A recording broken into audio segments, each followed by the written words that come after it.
Assalamu alaikum my dear students, welcome to studyhigh.pk and subscribe keep in contact for more videos and update। चंद तलबा का question था कि sir हम first year में MBBS की किस तरह से प्रिपरेशन करें, इसके ऊपर आज मैं बात करूंगा। तो जो सबसे बड़ा अहम प्रॉब्लम है, मसला है जो कि इनिशियल डेज में तमाम स्टूडेंट फेस करते हैं, वो ये होता है कि आपके पास एफएससी में एक ख़ास बुक है, उसमें से ही सब कुछ आएगा। लेकिन एमबीबीएस में ऐसा नहीं होता। आपके पास एक टॉपिक है तो उसको आपने डिफरेंट बुक से देखना होता है। तो इस वीडियो में फर्स्ट ऑफ ऑल तो बेसिक प्रॉब्लम और स्टूडेंट जो कि मिस्टेक करते हैं और नॉलेज की बजाय रटा सिस्टम को इख्तियार करने की कोशिश करते हैं, इसके बारे में बात करूँगा। जबकि हिस्टो को आपने कैसे करना है, सबसे बेस्ट वे आप किस तरह से कर सकते हैं, ट्रिक्स, ये तमाम चीज़ें मैं एक अलहदा वीडियो में, जबकि जो सी एम्ब्रियो है उसको अलहदा, एनाटॉमी को अलहदा, ये बहुत ही अहम है। तो आज मैं बायोकेम, इसके अलावा जो सी फिजियो है, इसके ऊपर बात करूँगा कि कहाँ कहाँ आपको फर्स्ट ईयर में प्रॉब्लम आएगी और मैं उसमें आपकी क्या हेल्प कर सकता हूँ। तो जो सी आई बायोकेम, उसमें एक तो ये है कि कार्बोहाइड्रेट का टॉपिक है, आपने हार्पर से पढ़ा, लिपन से पढ़ा, ठीक है। इसके बाद एक अहम चीज़ ये कि तुलबा इधर भी रट्टा लगाते हैं, जैसे कि बायोकेम, हार्पर, कार्बोहाइड्रेट के जो टॉपिक हैं उनमें एक फिजियोलॉजिकल सिग्निफिकेंस है पेंटोसिस की। उसमें एक डिजीज़ है एल ज़ाइलोलूज के रिलेटेड और वो है क्या कहते हैं, पेंटोस्यूरिया।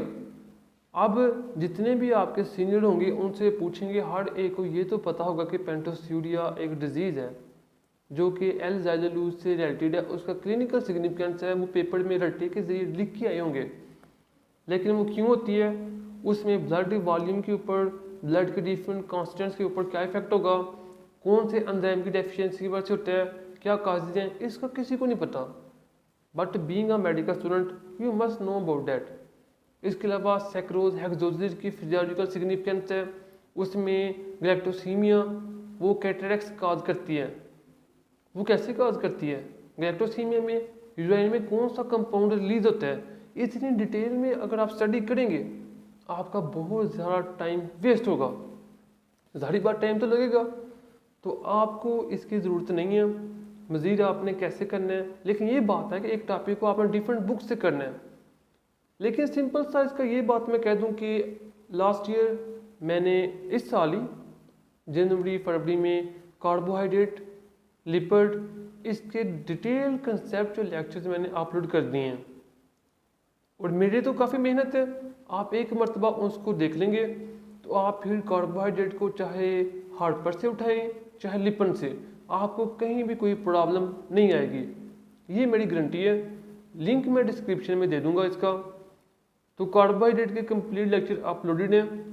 लिपिड के जो बाकी चैप्टर हैं जैसे कि प्रोटीन हो गया, इसके अलावा दूसरे चंद विटामिन वाले, वो मैं इंशाल्लाह सितंबर के बाद अपलोड कर सकता हूँ, अभी मेरे पास उसका टाइम नहीं है, लेकिन आपके पेपर से पहले वो भी अपलोड कर दिए जाएंगे। तो बायोकेम का प्रॉब्लम जो है वो ये है कि स्टूडेंट कंसेप्ट को नहीं लेते, तो कंसेप्ट मैंने अपनी ऑलरेडी वीडियोज़ में अपलोड कर दिए हैं। दूसरा, एक बुक को पढ़ते हैं, एक चैप्टर हार्पर से पढ़ते हैं, लिपन को मिस करते हैं, उनको समझ नहीं आता फर्स्ट ईयर में। तो जब आप मेरे लेक्चर को सुन लेंगे, आप बाद में लिपन उठाएंगे, आपको लगेगा कि वाकई लेक्चर के बाद आपको लिपन की 100% समझ आ चुकी है। आप लिपिड का कोई भी टॉपिक उठाएं, लेक्चर देखने के बाद आपको सिंपल सी बात है, जिस डिटेल के साथ वो लेक्चर मैंने अपलोड किए हैं वो आपके लिए बहुत ही बेनिफिशियल है, चाहे आप देखें या ना देखें। अब गाइटन में प्रॉब्लम कहाँ पे आती है, गाइटन बुक अगरचे बहुत बड़ी है लेकिन इसको आपने रटा नहीं मारना। इसमें जो फर्स्ट ईयर में टॉपिक्स हैं उसमें सबसे बड़ी प्रॉब्लम आती है हार्ट की ईसीजी में, जो कि सब स्टूडेंट मिस करते हैं। अभी भी आपने सीनियर से पूछ लीजिएगा, उनको ईसीजी की 100% इंटरप्रिटेशन नहीं आती होगी। उसकी क्या वजूहात हैं, इसके ऊपर बात करूँगा। एक है रेस्पिरेशन वाला चैप्टर, उसमें ऑक्सीजन, कार्बन डाइऑक्साइड की ट्रांसपोर्ट, बोहर इफेक्ट, हेल्डन इफेक्ट, ये तमाम चीज़ें आपके लिए इजी हैं, आप इनको कर सकते हैं। उसमें आपको कोई भी प्रॉब्लम नहीं आएगी। आपको प्रॉब्लम आएगी हार्ट, इसके अलावा जोन से क्या कहते हैं सर्कुलेशन। सर्कुलेशन के 14 चैप्टर हैं अप्रॉक्सीमेटली गाइट्रेंड हॉल में, और जिसमें से हर स्टूडेंट अप्रॉक्सीमेटली 10 चैप्टर तो मिस कर देते हैं। इसका बहुत बड़ा दुख है कि आप नॉलेज के लिए नहीं पढ़ रहे, आप सिर्फ पास होने के लिए फर्स्ट कर रहे हैं।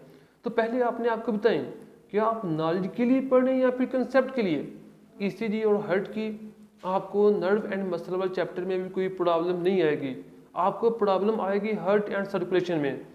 तो उसमें क्या मैं आपकी हेल्प कर सकता हूँ। हार्ट के तो लेक्चर मैंने अपलोड कर दिए हैं, सर्कुलेशन के अपलोड नहीं किए, लेकिन वो आप कर सकते हैं, इतना डिफिकल्ट नहीं। जो आप नहीं कर सकते उसके मैंने लेक्चर अपलोड कर दिए हैं, वो है हार्ट की ईसीजी। उसमें क्या होता है कि फर्स्ट ऑफ ऑल आपको इलेक्ट्रोकार्डियोग्राफी लीड, आपने अपने किसी भी पेशेंट की ईसीजी लेनी है, लीड इधर प्लेस करनी है, इधर प्लेस करनी है, कहाँ करनी है, ये बात और रट्टे के जरिए समझ जाएंगे। लेकिन एक लीड किस तरह से और कैसे वो इंटरप्रेट कर रही है, आपको क्या देगी। अगर आप लीड 1 को इधर प्लेस करते हैं तो आपके पास ईसीजी किस टाइप की आएगी, अगर इधर प्लेस करते हैं किस टाइप की आएगी। जिस डिटेल के साथ आपको नॉलेज होना चाहिए वो आप गाइड्रेंड को 4 बार पढ़ेंगे चाहे 10 बार पढ़ेंगे, आप उसको हासिल नहीं कर सकते। ये प्रॉब्लम है कि गाइड्रेंड को पढ़ने के बाद भी चंद बेसिक चीज़ें जो कि स्टूडेंट मिस कर जाते हैं, वो है ईसीजी के रिलेटेड। उसके लेक्चर मैंने अपलोड कर दिए हैं, जहाँ पर आपको फिजिक्स में प्रॉब्लम आएगी वो लेक्चर देख लेंगे, आप इजीली इंटरप्रेट कर सकते हैं। बाकी चंद डिजीज़ हैं वो आसान है, जैसे कि heart blockage, first degree heart block, second degree, third degree, इसके ऊपर लेक्चर मेरा रहता है एक करंट ऑफ इंजरी। अब मैं बात करता हूँ कि मैंने गाइड्रेंड को किस तरह से किया, कौन सा मेथड मैंने यूज़ किया। तो सबसे पहले मैंने गाइड्रेंड का जैसे एक चैप्टर है उसको मैंने रीड किया, उसमें से जितने भी कंसेप्ट हैं, यानी आप 2 पेज, यानी एक मैक्सिमम चैप्टर में जो मैक्सिमम कंसेप्ट हैं इंपॉर्टेंट, वो सिर्फ और सिर्फ 10 से 15 होते हैं, इससे ज़्यादा नहीं होते। मैंने उनको अपने एक रजिस्टर के ऊपर नोट कर लिया, क्वेश्चन नंबर 1 2 3 4 5 15, इतने कंसेप्ट हैं। यानी कोई प्रोसेस है वो कैसे हो रहा है, बात ख़त्म। तो बाद में मैंने रिवाइज करना है तो सिर्फ उन 15 क्वेश्चन को देखना है, क्या मेरे माइंड में इनका कंसेप्ट है तो ओके है। फिर मैंने इनके ऊपर सोचना है ये हमारे क्लिनिकल लाइफ के ऊपर किस तरह से हेल्पफुल है, कहाँ पर कोई पेशेंट को ट्रीट करने में ये कंसेप्ट मुझे हेल्प करेगा, आपने भी ऐसे ही करना है, ये बेस्ट मेथड है।